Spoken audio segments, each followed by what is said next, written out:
hey, I saw a stingray out. You might want to take a look at that.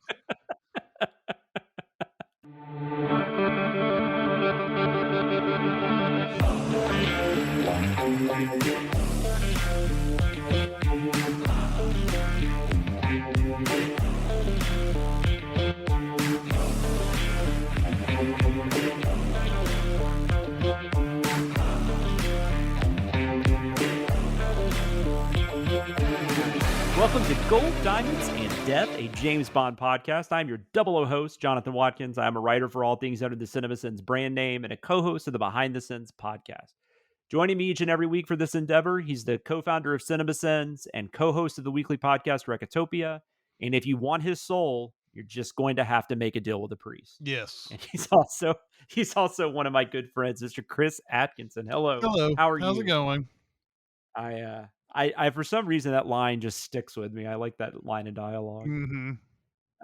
That was, of course, well, this is what we're going to be talking about this week. Welcome all. We're going to be talking about the movie Quantum of Solace, which is Daniel Craig's second foray into the Bond franchise. Maybe our first, just full-on direct sequel, maybe? I'm trying to This is the first time that this has to be. This direct, definitely. Mm-hmm. There's been characters, obviously, Robbie Coltrane comes back in the Bond ones, and but never the the end of the story from the beginning. No, last never one that continues to the next one. Yes. Yeah, nothing like that. Just just characters and stuff, but nothing like that. So Quantum of Solace. So we're gonna be talking about also the I believe the shortest Bond film. Mm-hmm. As far as runtime goes, there actually are reasons for that, which I found out. So let's just dig into it. Our first segment is something we like to call Eon Flux. This is a journey. I'm gonna make a movie! We have to go back, Kate. Wow, how did you know all that stuff? I did my research. I don't understand any of this. What the fuck is going on? We are going to scour through the history of Eon Productions and give you all the highs and lows that went into the makings of these films. The film we are talking about today, of course, Quantum of Solace. And I will say it slowly because I'm afraid I'm going to say Solace every time I say it. So we'll see what happens. This is the 22nd film in the official James Bond franchise. We really are getting very close to the end here. We've only got 3 more after this until, of course, they start making new Bond films with probably no one we've ever heard of. By the time they actually announce it, it'll be Jake Spivey from that episode. Jake Spivey, absolutely. Boy Meets World. Mm-hmm. Who knows? Yeah, it's definitely going to be that. Out of all the shows I could have picked, I went with Boy Meets World. Mm-hmm. Hey, there was somebody who was suave and debonair on Boy Meets World that we didn't know about. That's just the way it is. True. You have to start somewhere. That's true. So this premiered at the Odeon Leicester Square on October 29th, 2008. And then it got its UK release just 2 days later on Halloween, 2008. Happy Halloween. I wonder if a bunch of people came dressed as Bond. Oh, I bet they did. And it was released in the US a couple weeks later on November 14th. So this is the first one in a while where the UK got it and I think this ends up being pretty consistent with the next few. I could be wrong, but I feel like, I think so. Like they always had stuff on Twitter before we did. Like they were people had seen it. The budget is between 202 to 230 million. So this is even more than Casino Royale. But it made a little less, but it still made 589 million worldwide. So it definitely wasn't it was a hit for sure. Mm-hmm. 168 million was the US Canada. It had the largest opening weekend for a Bond film in the US. It was 67.5 million. It tied with The Incredibles. This is like the weirdest way to write a stat, by the way, but I copied it exactly how it said because I thought it was weird. It tied with The Incredibles as the largest November opening weekend outside of Harry Potter movies. Okay. Why would you be that specific? And how many Harry Potter movies opened in November? A lot. Maybe the first couple? A few. I thought they went to summer. One was in the summer for sure. But I believe they did Deathly Hallows maybe in November. Oh, maybe they did. You might be right. And then the summer was the second one. But yeah, they did come out with them in November a few times. Okay. I think. I'm pretty sure. I still just thought that was a really weird way to write That that. is a Like, weird way to write just that don't stat, think though. about Harry Potter. And Yeah. it's tied with The Mhm. Incredibles. Yeah, yeah. I also didn't realize The Incredibles came out in November. I figured that was a summer movie. Mhm. Uh, but Oh, yeah. anyways, it finished 9th at the US box office. It made less than Twilight, which kind of makes me Hmm. sad. Hmm. Um, it made a little more than Horton Hears the Who. That was, of course, the year. This is 2008. So this is like superhero movies. Are you ready for some superhero movies? Because they're coming and they're here to Mhm. stay. If you count Hancock, which I guess you should, it's not an adaptation, but it's still a superhero movie. Uh, three of the top four movies were superhero movies because you had Mm. Dark Knight, Iron Man, and then Hancock was fourth. Uh, the the Indiana Jones film that we just all decided doesn't exist. It somehow finished at number three, which is weird because it doesn't exist. It's not a movie, so Yeah. I don't know how it made all that money. Makes no So it's sense, weird. really, when it comes down to it. Mhm. Yeah. And animated movies are still really ruling the box office. There were four. I already mentioned Horton Hears the Who, but also Wall-E. God, Mm. Wall-E and Kung Fu Panda came out the same year. Yeah. That's insane. And Madagascar 2. That was a big year for DreamWorks. Yeah, oh, and, Uh, just looked it up too, Harry Potter movies were November, and then they did go to summer, but then they go back to November, and then they had a couple of summer uh, in a row, and then it went back to November, and it's kinda like gotcha. back and There's like forth. four. Probably like Yeah. four of them I are think there's like November. 4 that Yeah. come out in November, yeah. So yeah, so just say it's the fifth highest grossing November Yeah, opener. why not? Yeah, exactly. There's no shame in that. There's no shame. Oh man. All right. Yeah, so that's pretty much it for the release. We'll get into some more stuff later. But as far as the development of this, so we've got Neil Purvis and Robert Wade. We're gonna be saying their names. Yeah. Not quite as much as Richard Maybaum, but they're gonna stick with us. Yeah, and Uh that Paul Haggis coming back too. yeah, he's back. He's Mhm. back, motherfucker. Mhm, that's right. Exactly. He's crashing back in. Exactly. That was Exactly. terrible. He I'm crashed gonna into leave. us. No, that's Dave Matthews, sorry. Dave Matthews, last band I saw at Starwood. Hmm, Little history lesson. Yeah. interesting. A little trivia for the three other people that know what Starwood is and are listening to it. Exactly. So prior to them even filming Casino Royale, Michael Wilson already has Purvis and Wade working on the next script. They they purposely set up Casino Royale to where it would continue into, they were going to set up all this stuff, and then here we get the next thing. So they had already started working on their whatever they do for the script, their outline or whatever it is they do, before they bring Paul Haggis in apparently to Mhm, rewrite it. mhm. That's a thing going on right now. So they wanted it to be all about him dealing with the loss of Vesper and just about, conflicted about whether or not, she betrayed him, which is interesting because, I mean, M tells him what she did for him at the end of Casino Royale. Yep. So it's kind of confusing at Quantum of Mm. Solace. He's still like, she Yeah, they traded. totally She was forget a about traitor. that completely. Well, his thing all the way through these movies is pretending like she doesn't matter to him. Like, I'm Yes. cool and I'm awesome, and no girl that I like had an affair with one time, she is gonna prevent me from doing my job, even though that's what that's what Yeah. drives him all the way through this. So The original script was a little, or the original outline or whatever was a little different. Bond is releasing Mr. White, which that's what happens at the beginning of this. So he can follow him and figure out what's going on. He's trying to find out what this organization is, which we're going to well, find out in this movie. he At least. doesn't release him.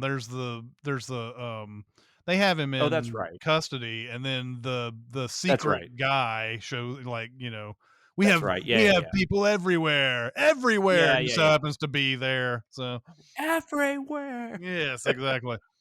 Why couldn't it have been Gary Oldman? Damn, Right? they messed up. That's right. So, but in this version, he does release him, and that's how he's going to track down this organization, which we find out at least this part of the organization is called Quantum. This gets a little retcon when they actually get the rights to Spectre back and all that stuff. So we'll get to that in a couple movies. But they're Quantum in this movie. Yeah. And they stay that way. I mean, it's kind of like Quantum's like a subsidiary company or something. It's I don't know, Right. whatever. Yeah. Like this is like a Easy to like a retcon when you're like, well, that was the name we thought you wanted. This is the name we wanted you to think we were called or whatever. um yeah, so he releases Mr. White. This is the original thing. And then the villain, I didn't learn much about the villain. The villain's name in this was Dante. Hmm. And he Oh, is as in aligned Dante's with Inferno. yeah, well that's fair. Yeah, that's why. He is aligned with Yusuf Kabira, which was, Vesper's boyfriend. So there was the Mhm. whole thing with all that, and then they decided they ended up changing it. Paul Haggis comes in and they rewrite some stuff. Roger Mitchell, hired to direct in 2006. He has directed Notting Hill is probably his biggest, maybe one of his biggest claims to fame. I think you love this movie too. We saw it together. This is actually the day I met Jeremy in person, right? It was Changing Lanes. Yeah, yeah.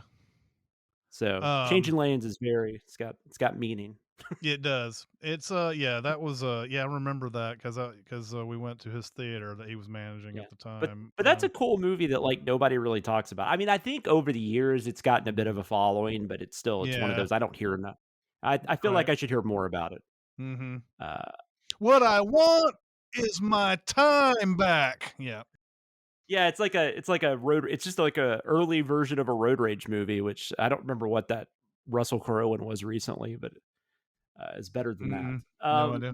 It was like when COVID was like when theaters started opening back up, it was like the first like, oh, now I gotta look it up because now I gotta figure out what it is. Literally just typed in Russell Crowe road rage movie. It's called Unhinged.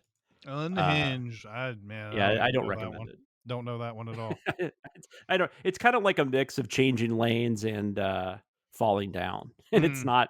not anywhere near as cool as that sounds. Yeah, yeah, yeah.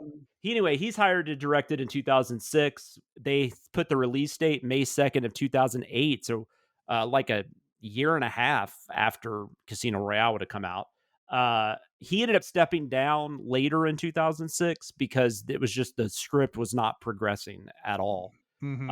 And there's a writer's strike on the horizon, Yeah. which is causing some issues with everything. Paul Haggis was brought in to rewrite. Paul Haggis actually said he finished the script 2 hours before the strike started. Wow. But because the writers were on strike, though, they could not have writers doing any kind of rewrites or anything while they were filming. Mm. And so that actually ended up being Mark Forster, who ends up coming on to be the next director, Mm-hmm. and Daniel Craig. And Yeah. Daniel Craig has said many times since that I am not a writer. Yeah. He's Right. like it turned out about as well as it could. He's like, Mhm. but so they hire Mark Forster. Mark Forster was not the only person they were talking about though after Mitchell stepped down. Tony Scott's name got thrown out there again. Jonathan Mostow, I don't think I've heard him mentioned yet, so I think this is the first time I've seen his name mentioned. Mhm. Jonathan Mostow, people might I break down the Kurt Break Russell down, yeah. 90s amazing fucking movie. Mm-hmm. Terminator 3, which I think's kind of good. Yeah, it's underrated for sure. Yeah, but I especially think within the Terminator movies. U571 was the movie that I think was it U571 that he did? Yeah, he did U571, yeah. Yeah, I don't remember a thing about that movie. I know I yeah. saw it. And then I'm trying to remember if there was another one in there, but yeah, I love Breakdown. That was that. Oh, it's so movie's good. great. Well, and it's like, and I almost like actually because of the way Quantum of Solace, and I get why they probably wanted him and Tony Scott Mm-hmm. because of the way they decided to do the action in this movie. Mm-hmm. And I mean, Tony Scott might have been a little crazy. I don't know, but I don't know. We'll talk about that when we talk about the movie. I mean, Mark Forster is a perfectly fine director.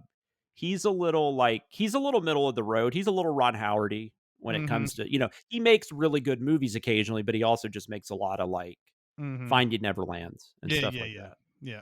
But perfectly fine. He was coming off an adaptation of The Kite Runner, which was a really popular novel around this time. I have never seen that movie. But he also just recently done Stranger Than Fiction, which I love. Mm-hmm. I already mentioned Finding Neverland, and then Monsters Ball, of course, was Yep. the movie that kind of put him on the map. So we got Forster in there. Forster was really surprised they asked him. He is not a Bond. He said he wasn't a Bond fan. Really, he did like dislike it, but it wasn't his thing. But he loved Casino Royale. Yeah. He loved the way he said that he felt they made Bond more human. Mm-hmm. Um, I still think it's funny when watching these so close together. I still think it's funny when people keep talking about the more realistic one. I know I've said that a bunch, but it always makes me laugh Mm-hmm. because it's like these are not realistic movies in any way, shape, or form. They aren't, but there's something about the performances Yes, and the way, the way everybody emotes and acts and things like that. yes, That it's more stripped down too. It's not as like broad and yeah, and the action scenes back in the '60s and so on. yeah. I remember, watching the making of on like Dr. No and Thunderball and all Mhm. these, and they were like talking about how proud they were of those fight scenes. And I'm sure they were back in the '60s, but they are not very good when you watch them today. No, no, no. You're I'm correct. sure for the time they were fine, but it's now I mean, of course, now the problem is that they have to edit them to death, but there is a I little mean, they bit. don't have to, they do. Yeah, exactly. So that's the main problem with them today, is that the editing Mhm, makes them bad, but not the actual physical, like, mhm. the stunt work is actually pretty good. It's just that Yeah, oh, yeah. the editing in the editing room, for whatever reason, they think it's just way more exciting if you keep cutting and cutting and cutting. So And I will say, I mean, I don't know that Mostow and Scott would have been different, but I will say with Forrester, like, he basically refused to use green screen. So, hmm, like, there's a lot of, like and I mean, there's not really a whole lot of stuff, but, like, that free fall scene, they used, like, I'll get to that in I a minute, was but they used basically, actually like, kind of wondering how they did that. And it's, they used, like, an again, air tunnel. oh yeah, again, this is another one of the later Bonds that don't have a making of on it. So Yeah, I guess I'll hold off on that since we'll get to it shortly. So yeah, Tony Scott and Mostow were considered. Forrester got the job. He also was the first director of a Bond film to not come from the British Commonwealth of Nations. hmm, Thought that was kind of interesting. yeah, He's also the reason the movie is short. The one thing he didn't like about Casino Royale, one thing we talked about when we talked about Casino Royale was the runtime. hmm. He wanted this one to be tight and fast like a bullet, is the Well, way he phrased it. that's funny that he wanted it to be that way, but he doesn't really have much of a say in this thing. So I don't understand why Mark Forster comes in and says, "I want a shorter Bond," and Barbara Broccoli and Michael G. Yeah. Wilson are like, "Yeah, sure, why not?" Who knows? He You could be know, taking credit. I mean, directors will take credit for stuff that's not really theirs. So, I mean, hmm, Tarantino tried to say he was the reason they filmed Casino Royale. that's true. So, That's true. Hmm. at least maybe he was happy it was going to be short. I don't know. He really wanted it to be shorter, and Yeah. it kind of makes sense within the context of what they're trying to do. Like this doesn't have a huge elaborate. Well, it kind of does actually have a huge elaborate plot, but the way it's presented, Hmm. it's a little, like I said, stripped down, I Yeah. guess is the best way to say it. The original script's climax took place in the Swiss Alps, but Forrester requested that the action scenes, in his mind, the action scenes were like based around the four classical elements: earth, water, air, and fire, which I see that. Okay. The title does come from a short story that he and Fleming wrote, but it only carries over like some thematic elements. There's this whole thing about when the quantum of solace drops to zero, humanity in consideration of one human over for another is gone, which just kind of fits in with the themes of the movie. But they didn't actually take anything from the short story. Yeah. We've mentioned Quantum of Solace. I can't remember what movie, but things have been taken from it from other films. So we Hmm. have mentioned it in the past. Hmm. Uh, they also decided to make the name of the organization Quantum, which we already kind of mentioned. Even though eventually they're going to get Spectre back, and Hmm. so they're going to explain all that in a couple movies. I don't remember exactly how that gets explained, but we'll be talking about it. I already mentioned this. Due to the writer strike, they couldn't get anyone in for rewrites, and so Forrester and Craig were handling all that. So Craig actually it's almost like a Kevin Smith Mallrats thing. I feel like Craig kind of takes some blame for this one. He's like, "I'm sorry," like, Yeah. Yeah. uh, Yeah. which he shouldn't. I mean, it's not his fault. He didn't have anything to No. do with it. He did his best he could, I'm sure, with the writing. Daniel Craig is back for his second appearance. He said this one was much more physically demanding, which I could Mhm. see that, Yeah. than Casino Royale. He got injured quite a bit. He got kicked in the face. Huh. He had a gash. They had to put 8 stitches in, and then he actually got plastic surgery, Hmm. like a minor plastic surgery Hmm. to fix it. He also cut off his one of his fingertips, Hmm. which sounds awesome. And apparently he didn't really care though. He says like people asked him about that a lot, and he's like, man, it was nothing, because there was a stunt man that had to be in intensive care. And at one point, there was like there were journalists were trying to say there was a curse on the set, maybe because there were all these accidents. Hmm. And Craig got really irritated because he's like, all I did was cut the tip of my finger off. Like that guy had to go to intensive care. Like it's not the same thing. Right. Like you can't compare us. You know, he felt bad for the stuntman, Yeah. a stuntman. Like it's a Mhm. Jim Stuntman. Yes. He's a good guy. Makes a good brisk. And he does. We got Olga Yeah. Kurilenko. Yeah, I think that's about right. Yeah. Yeah. Olga Kurylenko, who I think I had seen in Hitman, maybe that was before this. Yeah, she's definitely in Hitman. That might have been what I saw then. But she's in Oblivion, Yes. with Tom Cruise and Hitman. Yeah, Hitman was the year before. So I'm Yeah, pretty sure I that was think that's probably where it. I had seen her Yeah. first, and then yeah. She's in Black Widow. She plays Taskmaster in Mhm. Black Widow. Yep. So she is Camille Montez. Mhm. She's a former Bolivian agent. Well, I mean, they kind of throw that in at one point, like you were a former agent, Yeah. right? But Right. she has a. This is like the most generic. Like this is like the 5th or 6th time, at least this has been done, where she has a vendetta against one of the guys that they're going after. Mhm. Yeah. And so her Exactly. and Bond kind of end up getting in the same mission, even though, but that like Spy Who Loved Me and Yeah, one of the early ones does this where the sister gets yeah. killed or something. I can't remember what. Oh, well, that was Oh Doctor No, god, yeah. wasn't it? It was Doctor No. Oh, yeah. That was Doctor No, I think so. And then View to a Kill's kind of got that same type of situation. So it's Mhm. just real generic.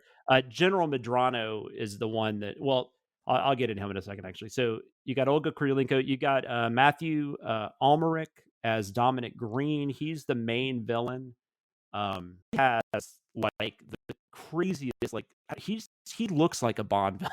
Like, Yeah, he does. He's got those. It's those eyes. well, yeah, and he even said that he wanted to put he wanted to add makeup and stuff, and then Forrester was like, "No, man, we're good. Mhm. you fit the part." Yeah. Yeah. Oh yeah. He- Yeah, this guy has been in a lot of things, yeah, and I hesitate to like name them because he's just been in so many. Was he in Munich?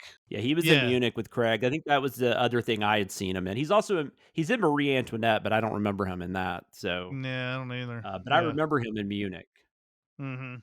I think that was the only thing I had seen him in at that time. But yeah, he's Yeah, done at a that ridiculous time, yeah. So he's Dominic Green. That's the main villain. He also Almeric said he felt like he had to take the role just because he didn't want to have a story like later in his life to his kids. Like, yeah, I was offered a Bond movie, but I didn't do it. So he's Mhm. like, Yeah. he felt like he should probably just do it. Right. I already said that he wanted to wear makeup for the role, but Forrester was like, "No, man, we don't need any makeup. Mhm. You're fine." Albrecht said his performance was based around the smile of Tony Blair, who was the prime minister, who just I think stopped being the prime minister like the year before this came out in 2007, and the Mhm. craziness of Sarkozy, the French president at the time, Mhm. who I think ran until like 2012. I think we've got Giancarlo Giannini. Mhm. He is back as Rene Mathis. He was mistakenly believed to be a traitor in Casino Royale, and so now he's like the government like bought him a house, and like Yeah. I can't even remember where he is. Like, it's not. I can't remember where the location is, but yeah, he's living his life. He's got a girlfriend, and he's hanging Oh, out by yeah. the beach all day, Yeah. and She's like, "Yeah, decides to help want your Bond. hands on my body," and things like that, yeah. Mhm. And he's like, yeah, and then he's like, "No, I'm gonna go with this guy who fucking dicked me over Right, exactly, and get exactly. killed." Right. Yeah. You think you have to think, like, in that last, like, before he's just completely gone, he's like, "Man, I should have gone for I the should have lotioning my girlfriend." totally gotten did the rub down. It in Mathis also ends up being exactly like everybody else who ever helps Bond in these Oh, yeah. Oh, movies. yeah, It's no. I know that's not a secret, and I know that's the formula and everything, but it kills me that they went through all this trouble to be like, oh, he wasn't really a bad guy, and then they like bring him back for this next movie, and then and then all right, now we're gonna kill him. Bond is, like, responsible, like, I mean, he's been responsible for deaths before, but it really feels like in these, like, I mean, it's, like, his fault every time somebody gets killed. And It's kinda plus, crazy. how is he a trained agent and not see that guy in the back seat of the car? When I mean, I don't know. come on, man. Alright, Gemma Arterton, who's been I don't know, like, I don't know that I knew who she was. You mentioned something she was in before this, so I don't Yeah, I'm remember what gonna it look was. this up because I'm pretty sure I'd But seen her in something just before this, but maybe this was the thing that I first saw her in. yeah, I remember, the first time I was like, "Oh, I kinda like her," which is weird because it's actually not a bad movie, although it sounds like it is, but Hansel and Gretel Witch Hunters, Mhm. she's Jeremy Renner's sister or whatever in that movie, Yeah. they're like the witch hunters. Mhm. And that movie, it's not a great movie, but it's so much better than you would ever think it was. Yeah, yeah, yeah.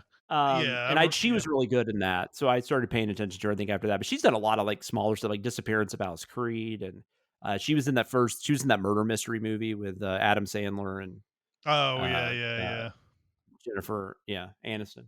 But yeah, she's around. She plays a character named Strawberry Fields, although they never actually say her first name, and I'm kinda Yeah, she glad. just says Fields, yeah. So I'm looking at her filmography and I did not see anything before this. She was in Rock and Rolla, but I had not seen Rock and Rolla at this Oh, point. I So had, but I wouldn't have remembered her probably. I mean, I'm yeah. sure she has a big role in it, but I'm just saying I didn't remember much about it. Yeah, So and there's a whole bunch of movies around this time that I watched that she was yeah, in, but nothing before. yeah. So she pops up. She was one of reportedly 1,500 people that they had as candidates. I Mm, don't know if that's an actual number, but mhm. one of the casting directors had seen her in a performance of Love's Labor's Lost at the Globe Theater Mm, mhm. thought she was really good. Uh, Gemma Arterton really liked this role. She compared her character. She took inspiration from Diana Rigg Yeah. from Honor Majesty's Secret Service and Honor Blackman from Goldfinger. Mhm. The name was a reference to the Beatles song "Strawberry Fields Forever," but like I said, they never even say her first name, and Yeah. that was something I kind of got the impression Arterton actually asked them if they could just not do it. She felt it was better if they just left that alone. Mhm. Uh, she even in 2018 she wrote a short story called "Woke Woman," and it was based on this character. So Hmm. this apparently, it's something she keeps going back to, which I thought was kind of cool. She also gets to have speaking of Goldfinger, she Yeah. gets to have the homage to that where they replace the is it Shirley Eaton? Yeah, Shirley Eaton. So she was covered in gold and Goldfinger, and the Gemma Arterton character, she is covered in oil. They got the exact pose and everything. Yeah. The only difference with this one is I think they actually show. Well, I don't know. They may have showed the exact angle in Goldfinger. It feels like there's a little bit more of her backside visible Mhm. in It does. this. Like they couldn't do that in the 60s, but but even Yeah. though the 60s was pretty close. I mean the angle of how she's lying down on the Mhm. bed is exact same and everything. So Oh, yeah, yeah. yeah. But the oil thing was supposed because that was kind of something in this movie that, like, oil is the new gold. Mhm. Because there's even a part where, he's like, "If oil is what you want," and then the general's like, "Well, unless you found some diamonds," or something like that. He Yeah, said, yeah, yeah. it's all about how oil is, like, what people are concerned about now. Mhm. Just a few more I'll mention. Anatole, Taubman, he plays Elvis, which I mean, I thought that was fun that they gave him that name, but he's like Green's like second in command, and I Mhm. honestly couldn't tell you one thing he does in the movie. But Not I love really. I mean, actually, for a longest time, I was like, is that Vesper's boyfriend right there? Because he's just they just show yeah, him, and he doesn't really do much. And then, yeah, of yeah. course, I mean, they do show the real guy at the end, but like they show Mhm. him from a distance, and I was like, oh, is that guy? But yeah, whatever. Yeah, I don't know what he does either. Uh, David Harbour, Yeah. maybe like the biggest surprise cast member this entire franchise for me. Mm-hmm. Um, he plays Greg Beam. He's the CIA section chief in South Africa. I'm not sure if he's Felix Leiter's boss, but I get the impression he's above Felix in some form or fashion.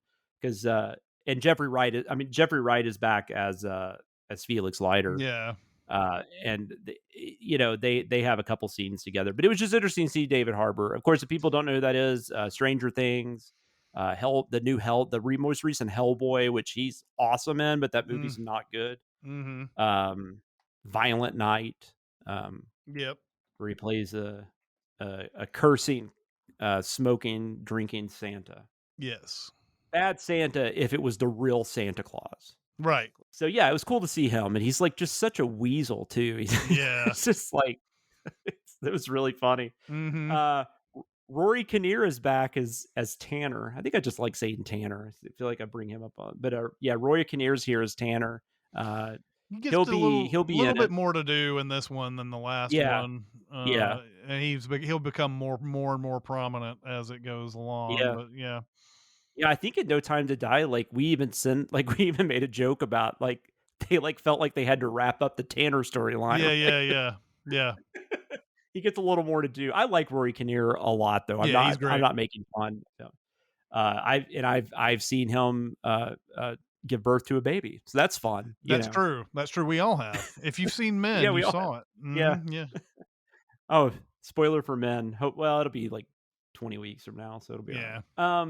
right. Joaquin Cosio plays General Medrano. He's like the sleazy general that the Dominic Yeah. is trying to get stuff from and all that And kind of stuff. I So mean, look, I yeah. understand that this type of of course we're gonna have bad guys like this in the real Mhm. world and everything. I'm not whatever, but it's just that's something we didn't need in this movie.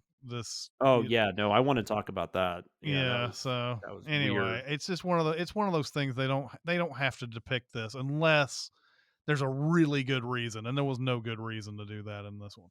No. Dame Judi Dench. I feel bad. I don't think we've said Dame yet, which maybe we have. I don't know. Dame Judi Dench. I'm giving you Hmm. respect today. Right. She's back for the sixth time as them. We only get to see her one more time after this, Hmm. so I hope you enjoy it. And then what I'll point out, she was just at the very end, but this was another like whoa. And I don't know if you know this because I don't know if you've seen her in anything else, but I watched Castle, Oh the Nathan yeah. Fillion Yeah. show. Stana Katic, Hmm. who played like the main FBI, the main police officer in Castle that Richard Castle was basing all his novels on. Hmm. But she shows up at the end for like one scene with Yeah. I think she's with the She's boyfriend, with the right? boyfriend, yeah. That's his She's boyfriend. on some mission that Bond correctly guesses. She's like a Yeah, Canadian Secret Service, whatever the hell yeah. they're calling it. I Yeah. don't think she pops up again, but I thought that was I don't interesting. I think was so like, either. I know. How do I know this person? And she looks like a kid. I mean, she's so young. Yeah. Because I guess Castle was probably still like 3 or 4 years from happening. Hmm. Uh, Filming took place in several countries: Italy, Spain, the U.S., which I thought was funny. The U.S., specifically Baja California, which immediately made me think of Diamonds Are Forever. I don't have anything in Baja. Yeah. Uh, they also filmed in Mexico, Panama, Chile, and the UK, of course. Chile, the local mayor, this guy named Carlos Lopez, he actually staged a protest. He was against because Chile and Bolivia, especially at this time, did not have great relations, Hmm. and they were using the Antofagasta region in Chile. They were pretending that was Bolivia, Hmm. and that pissed him off. Hmm. But then he actually got arrested for raising the protest because everybody else was like, "Shut up, man! We want people to come film here. Like that's money we can make." Hmm. And But then Eon Productions, when they were questioned about it, they said they were not aware of that if it happened. Mhm. So who knows? But that was the story I read. Thought was interesting. Bolivia was used in the movie also because that country actually has a lot of issues with water. Yeah. Uh, when they were shooting on the rooftops, those were actual rooftops. I thought was interesting because they realized it was cheaper than than building sets Hmm. in Pinewood. Okay. I don't have a lot of details on a lot of this, but just a few things. The car chase that took 4 weeks to film, which seems crazy, but I mean, I guess it's pretty in depth. I don't know. Yeah. In the original script, Mr. White was actually killed, but then they decided they might want to bring him back, which they do. I Mhm. think he's Inspector, so they ended up getting rid of that. I already mentioned there were some accidents on the set. There was an Aston Martin employee that had to drive one of the Aston Martins to set, and he crashed it in the lake. Huh. And he was fine, but he got fined for reckless driving. Huh. And that stuntman I was talking about, his name is Eris Komninos. He's a Greek stuntman. He had to be put in intensive care. I couldn't find out what exactly happened, but in one of the stunts, he just got hurt really bad. Mhm. There was a couple other stuntmen that got hurt too, and that's when the rumors came up that there was a curse, and that's when Daniel Craig got like Mm. got pissed off. Yeah. The scene at the opera house in Austria, which is cool. It's like a floating stage. Like I was like, Mhm. I don't want to go. I don't care about opera, but I want to go see something there. That required 1,500 extras. The play they're performing is Tosca. Mhm. And the reason I mention that is because I don't know if you remember this, but like back when we were younger at the Carmike theaters, I don't know when this was, late 80s, early 90s, maybe, those ads that would come up on the screen. And there was one that would pop up for Tosca. Like, Hmm. like where advertisers would put like just the still ads. Yeah. And I just remember it said like, it was like a man, a woman, a death, Tosca, or Yeah. something like that. Yeah, those slide projectors that they used to put Yeah, yeah, in. yeah. And God, I remember coming in on Wednesday nights and on I think it was like once a month, there was this woman who came in with her son or whatever and went around to each carousel putting in new slides and taking out the old Oh, ones and all of oh, that. that's interesting. Yeah. It's cool. I didn't know that that's how it happened. Oh yeah. Peter Lamont, the production designer, who we've talked about, Yeah, he's been he around retired. for quite some time. Yeah, Mhm. yeah, he retired after Casino Royale. Mhm. So this guy Dennis Gassner was hired. He had done work on the Truman Show and some Coen Brothers Hmm. films, and so Forrester liked his work in those. And they said the idea though that they tried to do is they wanted to keep the classiness of the Adams sets, but they wanted to make them a little more contemporary. Mhm. He also redesigned the MI6 headquarters because he thought Judi Dench would appreciate it. I don't know Mm. what that means, Mm. but we'll see. Okay. He said the MI6 headquarters set. He said he thought Judi Dench in the previous film looked sad. Oh, okay. Okay. The gun barrel sequence was actually done at the end of the film Yeah. as opposed to the beginning. So I thought that was interesting. MK12 was the company that designed the opening titles. They had worked with Forster on Stranger Than Fiction and The Kite Runner. Mm. It's really weird because I just watched this yesterday, but like I don't even really remember the opening credits. Yeah, I mean the opening credits are a lot like Casino Royale's, only Yeah. there is a slight return to having Mhm. silhouetted women in Yes. it and everything. So I mean it's kind of a hybrid of the classic ones and Casino Royale. This is going to be the biggest shocker for you.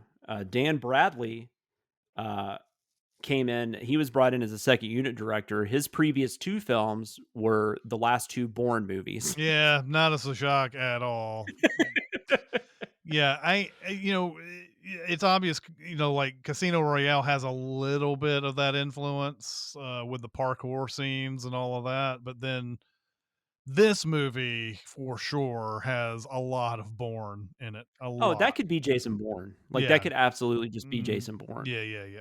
Like he's getting revenge on the people that killed Yeah. Run Lola Run. Yeah, exactly. Who killed Run Lola Run? Absolutely. Yes. The thing that I feel bad. Her it's name weird. escapes me. Well, it's Franca Potenta. Franca That's right. Potenta. Yeah. That's right. Yeah. The thing that's it'd be really funny that he's trying to find the person who killed Run Lola Run, because famously in that movie she kept getting lives to come back to life or Oh, whatever. yeah, that's right. That's right. But I do know what you Yeah. mean. It's Yeah. Franca Potenta just coming in and whatever. It's not, she's not really playing Run Lola Run. That's how we're describing it. For the plane sequences, they built this thing called a snakehead camera. They placed it on the nose and the tail. It was this plane. It's called a Piper Aerostar 700 for plane Mm-hmm. people. The camera could turn 360 degrees, and it was shaped like a periscope. They said that the plane sequence was an homage to North by Northwest, Hmm. and the opera scene was actually an homage to The Man Who Knew Too Much. How's the So Forrester plane was, scene a North by Northwest I don't homage? know. I'm just quoting what Forrester said, but I couldn't figure that out either. But he just There's said it was no dog fighting in North by Northwest. and it's not like it's a crop duster. I don't know. I thought Cary that's what he Grant said. is running from a plane in North by Northwest, but he is not in a plane. Well, and I don't even think, is there an opera in The Man Who Knew Too Much? Like, I don't know. I mean, I haven't know seen she's that like a in forever. performer, but I haven't seen that in forever. Doris Day, she's a performer, but Mhm. I don't know. The free fall scene. Okay, so they shot this in an air tunnel because Okay. Forster really didn't want to use a green screen. Mhm. They could only shoot for 30 seconds at a time, and Craig and Kurylenko, they had to wear these special contacts so they could actually open their eyes. Okay. But they just kept filming it in segments, and then it's a Okay. really cool effect. However, they did it. Yeah. I mean, I don't know how they survive, or at least I don't know how Bond survives. Well, yes, in real life, there's no fucking way they would survive this. She's on top of him, so I mean, they would at They least be very injured they at the very least. open the chute 20 feet above the ground. That they're dead. Sorry to say. Sorry to say, they're dead.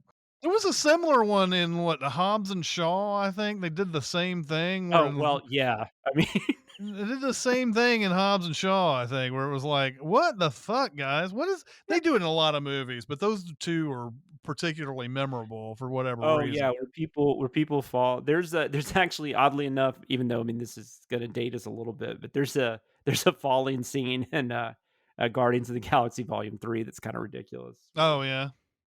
It's very, yeah. But yeah, so that's how they shot that.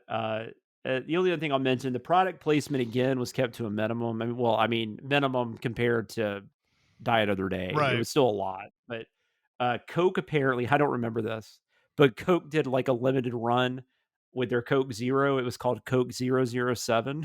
Oh, okay. I don't remember that either. So dumb.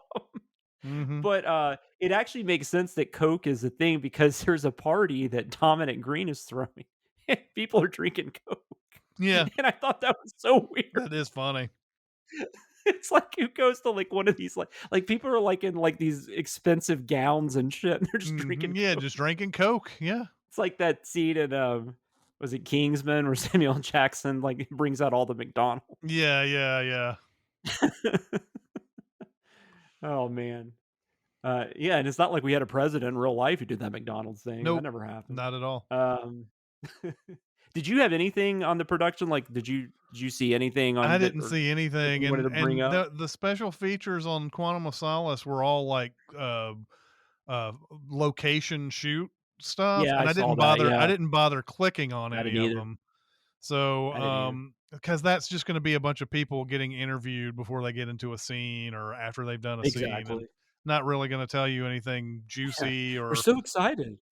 so yeah, that was that's a weird thing. I don't think I'll ever understand this 50-year anniversary box set the way they put it together, because for all the way up into, I think, even to Casino Royale, they had the exact same menus. Yeah. But No, they do. Yeah. they didn't do any of that, and like I said, the Brosnans and Casino Royale don't have any like real making ofs on there Mhm. like they did with all the other discs. But Quantum of Solace, the disc that is in the 50-year anniversary, is like if you bought the single one, because there's Yeah. trailers on it and all this. I mean, I was like, why did you make this 50-year anniversary like this, where it's like Quantum of Solace is just kind of like, oh, we still have some discs in the back. Let's put that in there. It's probably what they did. They Yeah. wanted to forget this would happen. They were Mm-hmm. just like, "No. Right. Quantum of Exactly. what? Did we Yeah. make that? I You sure imagine that wasn't the Skyfall is going to be Thunderball the same guy?" way. I imagine Skyfall is going to be the same way, though. Probably. Skyfall will be the last that I watch in the 50-year anniversary edition, and I have a feeling it'll be trailers and all sorts of stuff too. So, Yeah, maybe. I mean, well, and that also I think has to do with the fact because I think what they normally do with those box sets a lot of the time, especially with like the main studios, the boutique labels, Shout Factory and stuff like that, they'll do some new stuff. But I think a lot of the times those boxes, they just take the original release and then they just put it in a box. I don't think yeah. they so by the time we get to Quantum of Solace, I don't know. I mean, there's still a lot of DVDs and Blu-ray. I mean, Blu-ray's just becoming a thing at this point. So Mm-hmm. it's not like physical media is slowing down at that point. Yeah. But they did stop doing as many special editions and stuff unless it's like a boutique label. Yeah. Uh and some of the studios have gotten back into it, like Paramount's doing those like Paramount Classics Mm-hmm. line where they have numbers on them and stuff, which I hate when they do numbers. I hate this with Criterion Collection too, because then it's like I've got 10, 17, and 23 or something. Oh, Yeah. it pisses me off. Yeah. Yeah. Yeah. It's like I know. I'm not buying fucking like Curly Sue or whatever just so I Right. can have my Exactly. numbers. Well, I have no idea if Paramount made Curly Sue. They probably didn't, but that was just the name of the movie that Right. popped in my head. I don't want to own Curly Sue, is what I'm saying. Yes. Fuck that movie. Right. Fuck it. Right. If there's Um, anything that you need to get out of this podcast at the end of the day is that fuck Curly Sue. So music, David Arnold's back. This is his fifth score. Forster actually gave Arnold a lot more time to do this. Forster apparently is really into working with composers, and he wants to get that going immediately so they can have some time with it. So he was really appreciative of that. One thing I definitely didn't remember, I mentioned this to you yesterday, and you're like, I didn't either. Jack White and Alicia Keys Yeah. sing Another Way to Die. That's the theme Mhm. song for this one. It was recorded in Nashville, Tennessee, or Yeah. where, Yeah. But at this where you point, I live, can't where I live remember. close to. Yeah, I can't remember if Jack White had moved to Nashville by this point. Might have. Because he's got like a Um, restaurant or a club or something, right? well, yeah, Third Man Records is out here too. That's what I'm thinking of, yes. But I don't remember him coming out this early, but maybe he did. It feels like, I don't know. I was still, well, it may be this early because I remember working at Hollywood 27 and I remember him coming out about an auditorium being too loud. I was like, Jack White's telling me an auditorium's too loud. Um, and I Wait went till up I go to to your next concert. exactly, and yeah, I know. I demand you to lower the volume, sir. Um, Do you but remember yeah, me? exactly. But I do remember that. So that was the last time I worked at Hollywood 27 was 2013. So he could have been here Yeah. Or he around had a that place time. here and he was going back and forth. And it's not, I mean, a lot of things record in Nashville, so I guess it's not Sure. really that odd. Because Alicia Keys doesn't live, I don't think she does. I mean, No. I'm not aware if she No, no, does. no. But yeah, it's interesting because at first I thought maybe that's just the White Stripes, but then I couldn't remember if she ever really sang because I haven't listened to a ton of White Stripes. I hate to say, but I like them, but it's just for some reason I've never just hey, I'm gonna listen to White Stripes albums. Mm-hmm. But anyways, it's Jack White and Alicia Keys. They sing Another Way to Die. It was recorded in Nashville. This group called the Memphis Horns are playing in the background on the song. Mm-hmm. Jack White was a huge fan of John Barry's instrumental work and On Her Majesty's Secret Service. Mm-hmm. So that kind of inspired the track, he said. Mm-hmm. Which that makes more sense than that plane scene Yeah. being Yes. North by Northwest. Right. Exactly. Yeah. Say you haven't seen a Hitchcock movie without saying you haven't seen a Right. Hitchcock movie. God, this is I hear this all the time though, right? This is That's just why an I brought aside. it up. Just as an aside, you hear bands sometimes, like a band will come out like Oh, yeah. A Creed or something. They'll be, and I'm not saying this is what Creed said, but like they'll say something like, "Yeah, our influences are Louis Armstrong and the Yeah. Kinks and Sly and the Family Stone," and you're like, "Creed? How the fuck do you have these influences?" I don't hear any of that in your songs. Anyway. Mark Ronson and Amy Winehouse, they recorded a demo track for this movie. I don't know if I didn't read if it was actually supposed to be the theme song originally, or if it was just going to be a second song. Hmm. But that was around the time she had a lot of legal issues going on, and she wasn't up for doing anything beyond the demo track, so it never happened. Hmm. I can't remember when she died, but it wasn't super long after this, I don't think. Yeah, I don't think it was.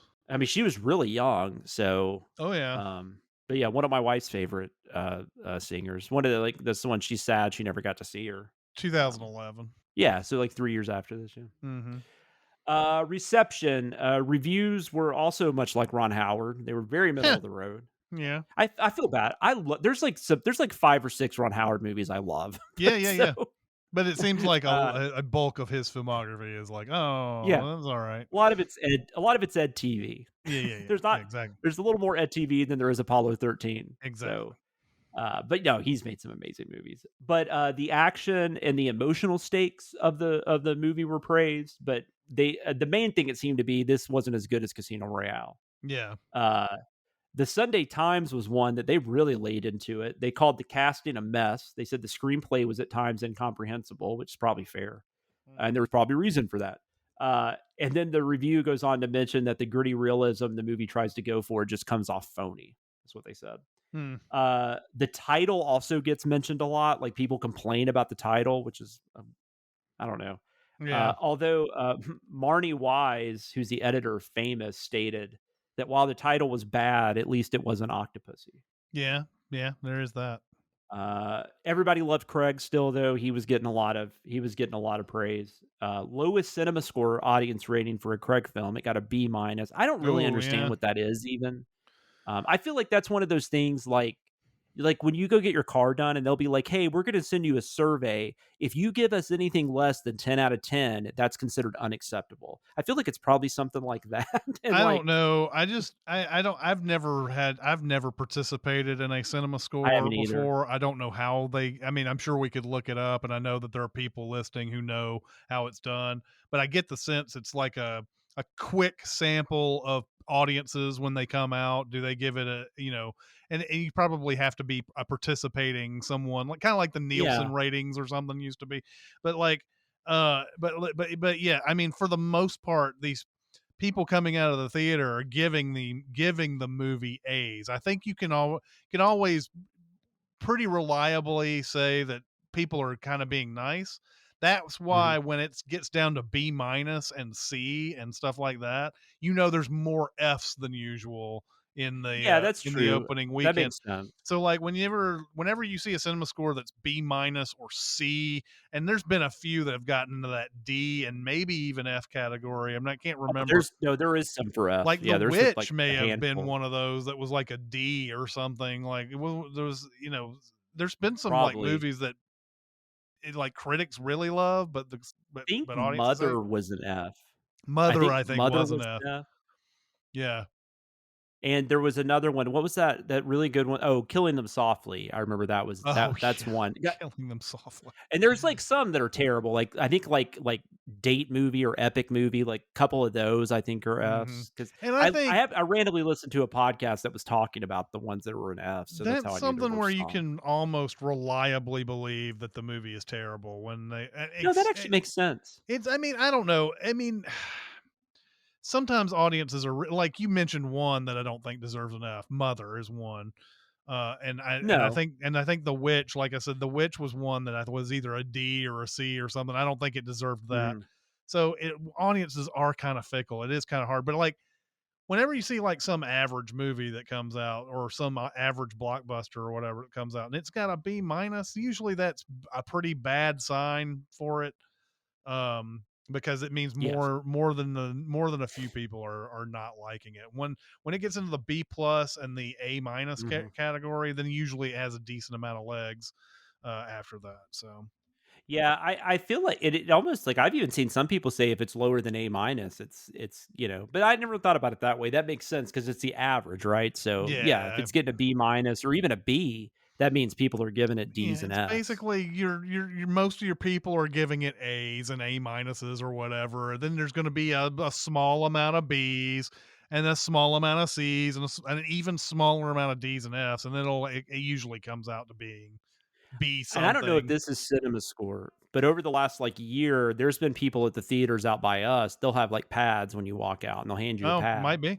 Uh, and I don't do it normally because I'm an asshole. But Yeah. my wife has a MBA in marketing, so she feels, she's like, I know they're just trying to do their job, and so she always will. But I don't know. I've never asked her. I should ask her that next time, like what they Mm, ask her when she does that, because she'll always help out marketers. Like whenever we're at Disney, they have those people walking around with the pads. I'm just like, oh crap! I hope she doesn't see mhm. that person. Yeah. We're gonna be standing here answering questions. I know. Oh, I'm complaining about my really nice wife Yeah. I'm the same way. I hate because getting I'm a stopped. dick. I hate getting stopped for anything. I have to tell you, I remember watching a movie in New York. It was that Death of the President movie that came out. Yeah. And I came out and there was like somebody from like Swedish radio or something like that came up to me and asked me what I thought of the movie. And I gave her a response that really confused her, and then she moved on. So, I but have not seen anybody from a radio show. That would be a first. yeah. I've not experienced that. That's awesome. So I think that's all we've got for Eon Flux. That's just kind of gives you some of the behind the scenes.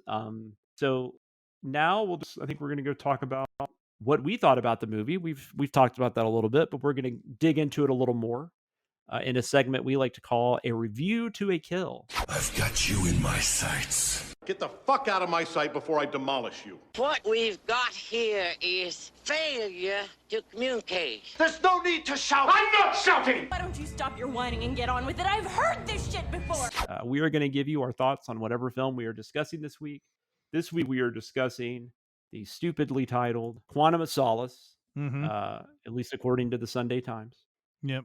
Before we get into this, I will say a synopsis. James Bond descends into mystery as he tries to stop a mysterious organization from eliminating a country's most valuable resource. That Yeah, actually that's is it. kind of Well, and that valuable resource, as we find out, is water, and it becomes like the James Bond Chinatown, essentially. Oh yeah, and actually, I forgot to mention that Michael G. Wilson said that it was basically Chinatown, but like replaced. He's like, but the oil and all that stuff. So yeah, Yeah, yeah. So it's Chinatown basically, and there's this long, complicated thing going on with how this guy tries to do it, and I'm already blanking on the villain's name. Dominic Dominic Green. Green. Dominic Green has this is pretending to be an environmentalist basically or whatever.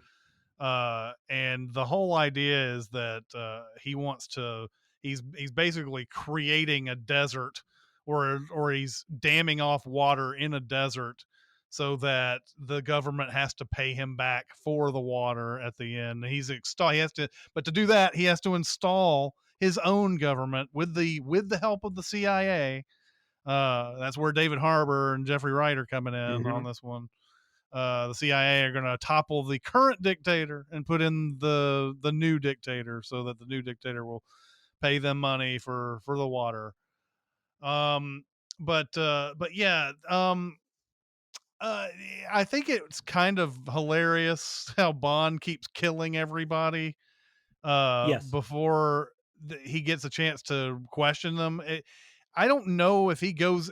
It seems like I don't know if the movie's saying he's killing them just because, or it's just because the situation calls and demands for them to die. Because in each one, it seems like he goes in and he's immediately attacked, and he has to kill the guy. And then he's Hmm. all, but M is always like upset, like, why you kill that guy as Yeah. our only lead. And it's like, well, I was hanging off of a scaffolding, and this guy was going to shoot me, and I had to shoot him back. I mean, he never says that type of stuff.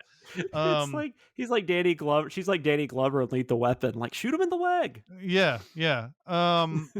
So yeah, that's the thing is that he's bringing Mr. White back from the end of Casino Royale, and then Mr. White this is the thing. There's so many things that I have it's very hard to swallow. Mr. White is sitting there going, I can't believe you really don't know anything about us, do you? Doesn't know anything about this organization that they're calling Quantum right now, but we know will be Spectre later. Um, I find that so hard to believe that there's not Mhm. one intelligence agency anywhere in the world who has picked up on some weird shit that's going on Mhm. in the world and they can't connect it to a bunch of people. Like that blows my mind that they're even attempting to say that, oh, the government doesn't know about this secret organization. And like even the guy that ends up like helping White or trying to help White to, well, he actually does help White to get out of the interrogation. He's Mhm. somebody who's apparently like he's like been M's bodyguard for years, Yeah, yeah, security, yeah. and somehow is able even he is like compromised, uh and like nobody can figure it out, nobody could see anything in his background check about it. Like I don't really understand that, especially since even in real secret organizations people know who James Bond is, people know who all these Oh, other yeah. people are. There's no way you can network like this, have a huge network like this without somebody blabbing to somebody else. There's no way that this happens. So that's a weird thing. The other thing about this movie to me that I don't like, and I know that we're doing this before we're even getting into, the actual ratings, but James Bond really sort of stumbles into everything the plot is giving it. Like he stumbles on this plot. Um he is sent to go find that guy. They find, okay, so the I guess Mitchell, the guy that's in the interrogation room that's MI6 that turns on him. Mhm. They found some money in his pocket and they're able to trace that money and they're able to say, "Oh, this guy has the same kind of money from the same serial numbers. I we just found out that he landed here. We're going to go over there and get." So Bond goes to question that guy, and just as he goes into that dude's room, there's a big fight. That's one of the biggest Bourne fights there is in the whole movie, Yes. Yes. is in that apartment. um and he comes downstairs and just so happens to go talk to the receptionist at the hotel and says, "Was there any messages for me?" "No, but hey, there's this suitcase that's important to the plot that you told us to keep here. You can have that back." And as soon as he gets the suitcase and walks out, here comes Olga Korolenko showing up and says, "Get in the car. You're late." Blah blah blah. And he's supposed to be a geologist, and that's another part of the whole thing where like Green is has a geologist on staff, basically, whatever.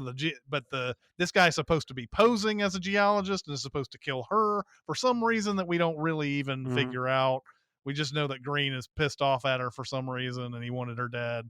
um and so yeah, he just, I don't know how the timing comes down on this. I know that the guy just arrived in this place. And what was the place that they go to that when Bond goes over and kills the guy who's supposed to be the geologist? What's the place that they're in at that point? Haiti. They're in Haiti. The guy goes to this guy. The guy just arrives in Haiti, and Bond, like, probably a day later, comes over and fights this guy in his apartment. Goes downstairs, Mhm. just happens to get to talk to the receptionist, and all that stuff. That's one of the things that I was just like, oh That's come the on, he's not assassin even. too, right? Yeah, it's an assassin. He's and the guy's, I think, posing as a geologist, but and Yes. then he's supposed, and then there's another part in this movie. This is the plane scene that is clearly North by Northwest homage.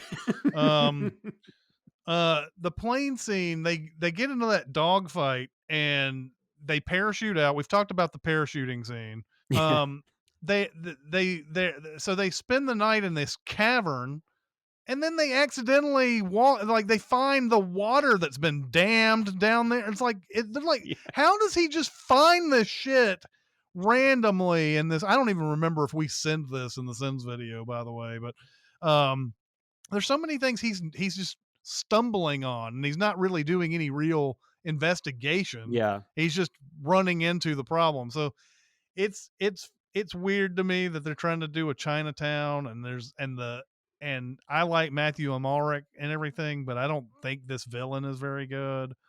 No, yeah, Um, it's nothing to do with him. It's and he looks the part. It's just it's not. He's a nothing. Like there's. there's I an mean, I don't. Yeah, I'm going to forget he was the villain in this movie 2 weeks from now. I'll forget completely Oh yeah. that he's the villain. And there's that weird exchange too where Bond tells the who's Olga Kurylenko playing? She's playing Camille. Um Hmm. the they're in the plane and he goes, I heard that you got close to Green by having sex with him or whatever. And she goes, well, does this offend you? And he goes, not in the slightest. And I was like, why did you fucking bring it up then? I don't understand why you I even know. brought this up. And then and it's funny because her character kind of mirrors Bond. She has a revenge plot of her Hmm. own because her family was killed by this general guy. And yes, there's a scene where this guy is like about to rape Ugh. her, and it's like, okay, He's about you to, and said he's about to rape another woman too. yeah, he's gonna rape the like the person serving them tea or what. I don't remember Yeah, what she's doing. So yeah. He's yeah, like in I a think room, and like his guards are in there with him. It's weird. it's just It's completely. just I mean, it's just completely unnecessary type stuff. So yeah, I mean, I'm not a big fan of this. I think if they were going to go with the revenge plot, and I don't know, there needs to be some more fleshing out here. It feels like to me, and there's just not enough fleshing out. And this finale where it's like they're in that like power station or whatever the hell it is. What are yeah. they in? They're like, and it's like it's on fire for the most part of it and everything. Hmm. I get so bored during that last part of it. It reminds me. I don't know why it reminds me of this. It reminds me of Mission Impossible 2 at the end for some reason. I don't know why. I don't know why it does, but All the anyway, masks, they're taking masks off constantly. that's what it is. That's what it is. Anyway, yeah. Th- this is just one of those. It's a filler. It feels like a filler episode of James Bond, is what it feels like. Yeah, and that's why, like, I don't know, like you said, I mean, I don't know why Mark Forster would lie about wanting it to be short, but I feel like they didn't have much of a choice because, I mean, they had to rush the script at some point because the writer's strike was coming. I mean, if Haggis is finishing this 2 hours before, they were rushing this big Yeah, time. yeah. And it kind of feels like that. It kind of feels like it Hmm. just does. It's yeah, like you said. This is where and other franchises have these movies too. Now, this is why I don't really like these people going like we're gonna make 3 movies or we're gonna make 5 movies because you're always gonna have one of these where it's just I don't know that it's bad, but it's just like it just nothing happens. Like it's just Hmm. I don't know. And I don't feel like Bond's any closer to achieving his goal at the end of Yeah. this movie than he in fact, I felt he might have even been closer at the end of Casino Royale. Like, I Hmm. don't know. Yeah. This Um, would have been. I feel like this would have been a lot better if it went along the lines of what you were talking about. The script was beforehand, where they let yeah. Mr. White go, where it would have been kind of nice after Mitchell or whatever. Yeah, guy's name is Mitchell, right? After he does the stuff that lets Mr. White go, Mhm. uh, somebody finds him ducking somewhere, and they follow him, and they try to figure out who the organization is Mhm. through that instead of all of this random it's uh this like stumble on like being a geologist assassin thing that they do with this movie, and stumble on What a weird a profession to yeah, I give know, somebody. stumble on a bad guy that we're not going to remember Yeah. very soon after this and all that. And um, so yeah, like I would have preferred a better spy movie where they are following Mr. White, and there's some other sort of plot that they could. I mean, they could still do some of this, I guess, but I don't know. There's something just No, not it fleshed just out. it doesn't feel like a Bond movie most of the time. It feels like a Yeah. Jason Bourne, and it's not like Bond hasn't like copied trends. I mean, they did black exploitation and they did, space race, and I mean, Mhm. but those still feel like Bond movies. Like Yeah. this feels like a Jason Bourne movie, or even like you're talking about TV, kind of feels like an episode of 24 or something. Yeah. I remember the opening. It felt like that, just the way the opening was and the way it looked. And I don't really like how this looks either. Like, I don't think it looks very good. It's kind of, Mm. I don't know. It's just kind of grimy. And I really, it's funny, the general thing with the attempted rape, because I remember the only other time I can even think of where they've done something like that similar was that guard. Oh, what's her name? I can't remember which movie it was. She's the one that's in Wicker Man. It was Britt Ackland. So yeah, there's that scene in The Man with the Golden Gun where the guard is like starting to like kind of fill her up or whatever. And Oh, that's yeah, not yeah. even like they don't go all full attempted rape. But I think it's interesting how people talk about like how sleazy Bond is. And I mean, it can be, but there's still like certain areas like they've never gone before. And Mhm. so when they do, like they do in this one, you're just like, what the fuck is this here for? Like, this feels like a canon movie from like 1987. Like, I'm expecting Th like Michael Dudkoff to like walk in there and start kicking his ass or something. Like, there's it's so also weird. was it License to Kill, where the Oh, guy that's pretty sleazy. who Yeah. who plays the captain, like, starts Yeah. leering at Talisa Soto and is Yeah. about to do something until Yeah. That's right. the captain comes in and says, "Hey, I saw a stingray out. You might wanna take a look at that." That's true. That did happen. This one got a little farther than it has in Yeah. the past. Yes. There's even like I don't know. Anyways, it's such a terrible scene.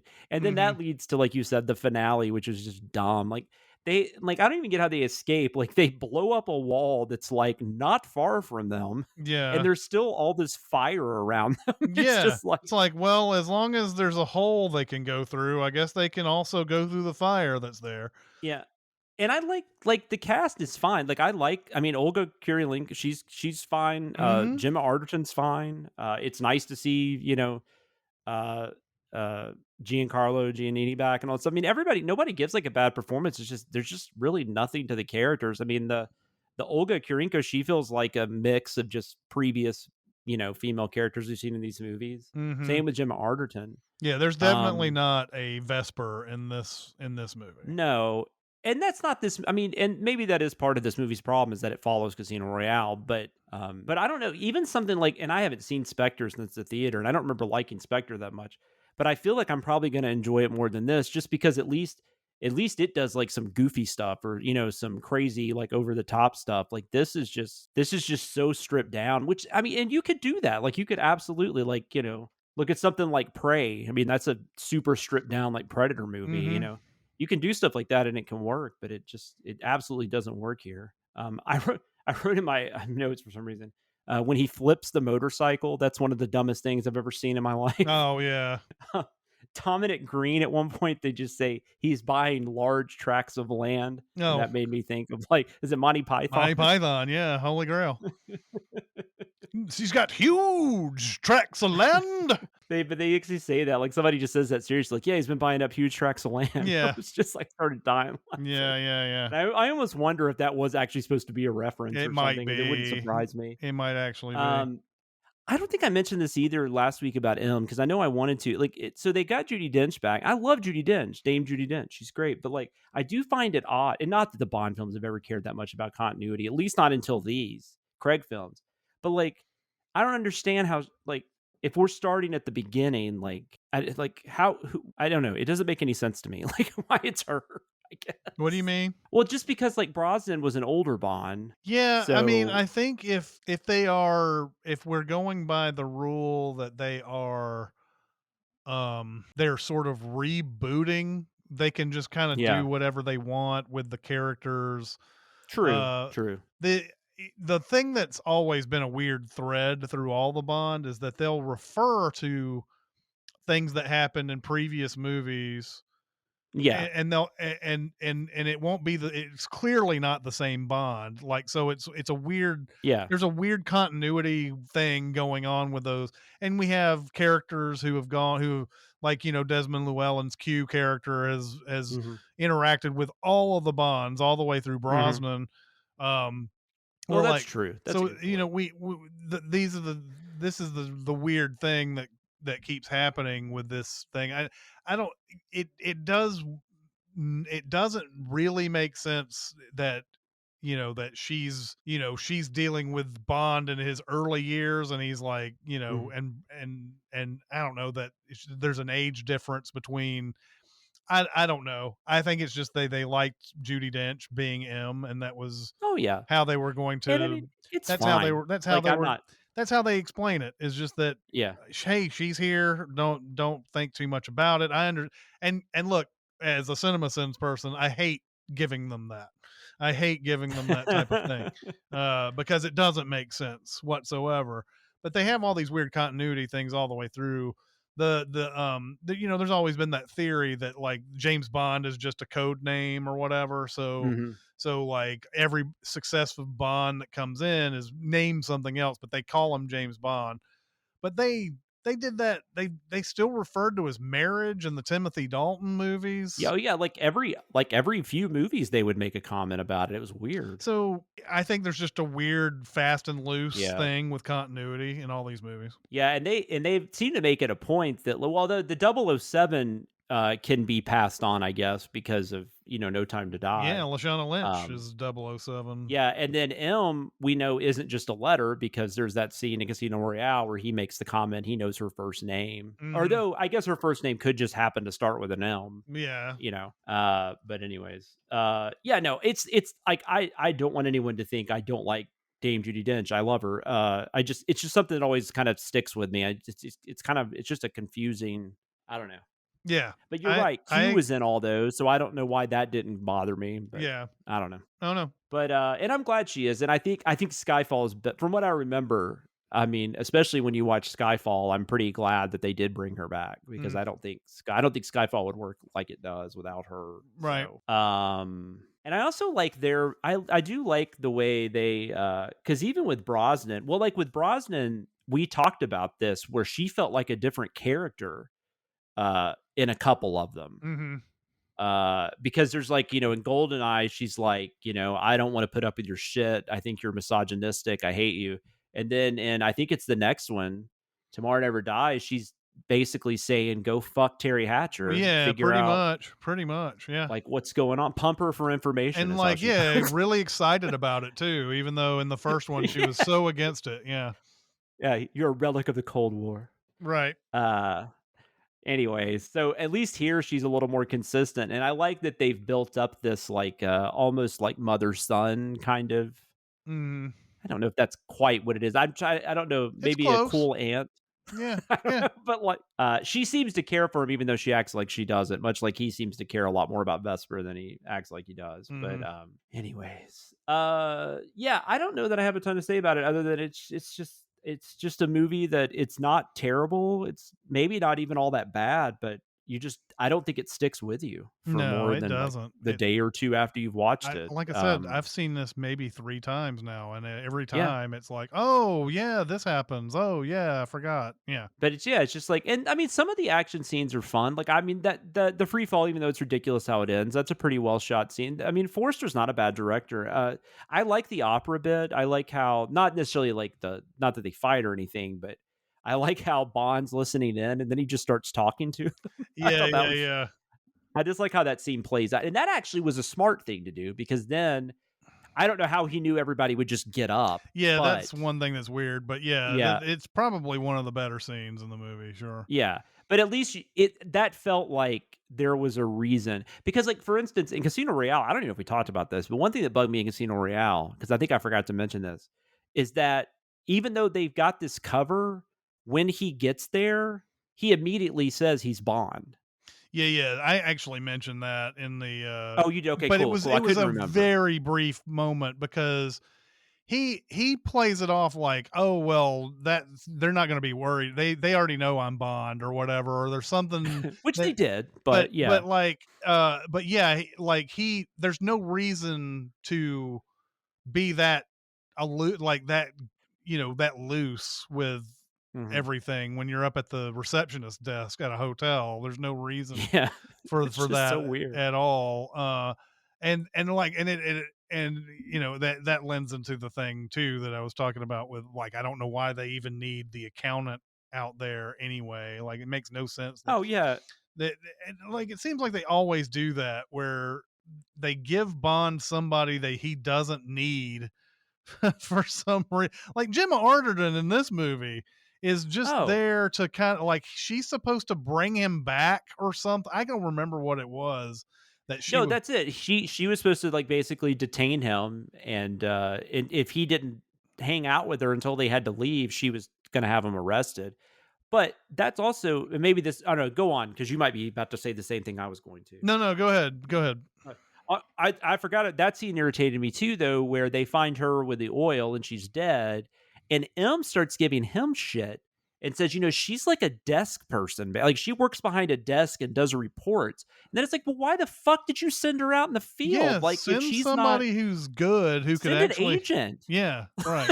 I don't Like, get it. I really don't get it. It's I mean, yes, you want to kill if you as a movie franchise want to kill somebody who's expendable so that they're, but it doesn't make sense that they wouldn't just send an agent. They've killed agents many times in these movies. So mhm. agents who are not 007, obviously. Many, many times. And of course, Bond is always going after people who have killed agents before. So Yeah. yeah, if not an agent, someone who's at least like doing the Jodie Foster thing in Silence of the Lambs. Somebody like that is like Mhm. at least got some training there. And this is also the one where M's like, you're done. Like, you got to go back in, because that's after he was accused of killing Giancarlo, and Yeah, like, Uh, and then he just, like, leaves, and then all of a sudden she's, like, telling Tanner, like, "No, it's fine. He's on to something. I trust him." yeah. Like, They've got what? he's got a capture or kill order on Yeah. him, and Yes. he runs into her and she's just like, "Oh, okay, whatever, no big deal." What's the point of even putting that order on? Doesn't he I know, it doesn't even know whether or not he's killed Mathis. Like, Right, has no idea. exactly. She Has no probably idea. believes he didn't, but she doesn't say, and he never even says, "I didn't do Well, it." and considering Uh, that, well, here's the other thing. Here's the bottom line to that. Considering they've already said that Quantum/Spectre have people everywhere, and that somebody she completely trusted was part of this organization, she's letting James Bond just fucking go. Yeah, I don't. Yeah, come on now. There's also, and also the other thing I was thinking about, since it's so short, like, there's all these things. I feel like things must have gotten cut out, or they just didn't expand on them, because, like, the David Harbour character doesn't make a lot of sense. Like, I can't figure out if he's bad or if he's just like, they've decided to work with this guy because even though he's evil, he can Yeah. help them do other things. And then at the end, it's like, oh, by the way, Felix got promoted and that dude got fired. Well, and You're that just now like, that didn't make sense what either. That happened? didn't make sense either, Yeah. because if the CIA is all about installing a new government in Bolivia, then he Yeah. did exactly his job in that scenario. Exactly. Yeah. So I feel like there Like, was oh, something missing. like Like, well, Felix, we see that you have a moral conscience and all of this. You were promoted. I don't get that at all. you smoke a cigar, really cool. Yeah, So, exactly. but Yeah, no, because, like, I feel like there had to have been some scene where, like, he took money from, like, he was actually in cahoots with Green, right, as opposed to just trying to do what the government wanted to do. right. I don't know. Yeah, it's just, but like I said, that's a lot of the problem with this movie. It just, there's scenes that just feel like they should be there and they're not. I appreciate it being shorter, don't get me wrong, but there was still, seems like there was stuff that didn't need to be in there. And Mm-hmm. you could have put this other stuff in there so we actually understood what the fuck was going on half the time. Mm-hmm. Yeah. But anyways, let's do our rankings, because I don't think there's much more to talk about other than that. Like I said last week, we are cutting out the gadget. So if you've listened to us past episodes. That's just not something right now that's really a part of these. So we're just going to keep it out for now. So instead of 5 categories, we're going to rank this film in 4 different categories. Our scale will be based on something that Bond holds near and dear to his heart, as long as they are shaken and not stirred, and that would be martinis. So for each category, we will rank from 1 to 5 martinis, 5 being the best damn liquid that has ever passed your lips, and 1 being the well liquor you had to settle for or were too drunk to care that night. The story, your overall feeling toward the movie, what would you give that out of 5 martini glasses?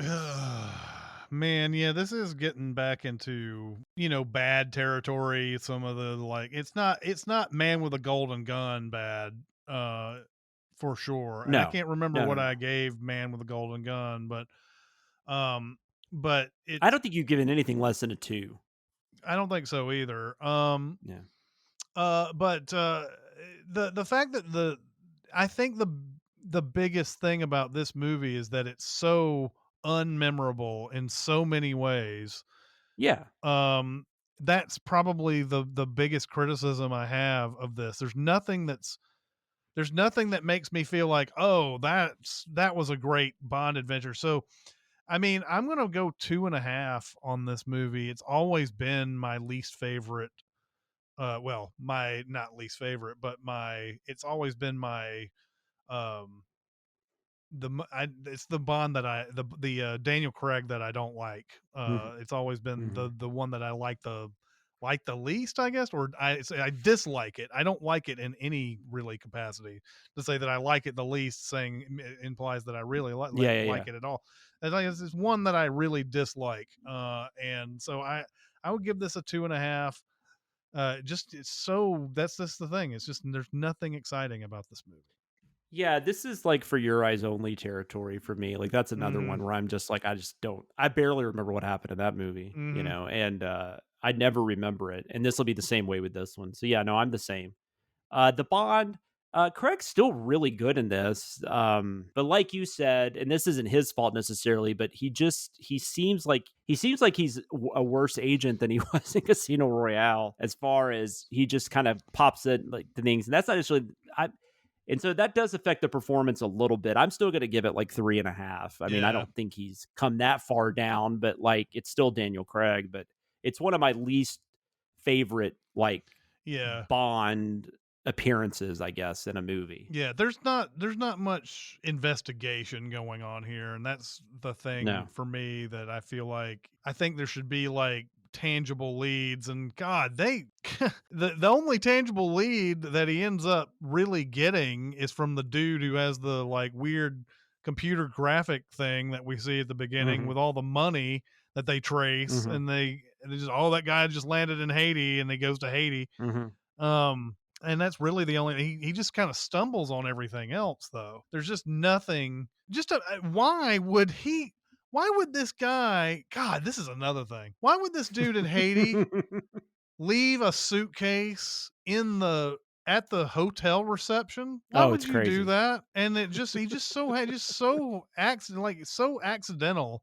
Yeah, accidentally himself into so many things in this movie. So yeah, I'm the same. I think Craig is great, and that's what elevates it.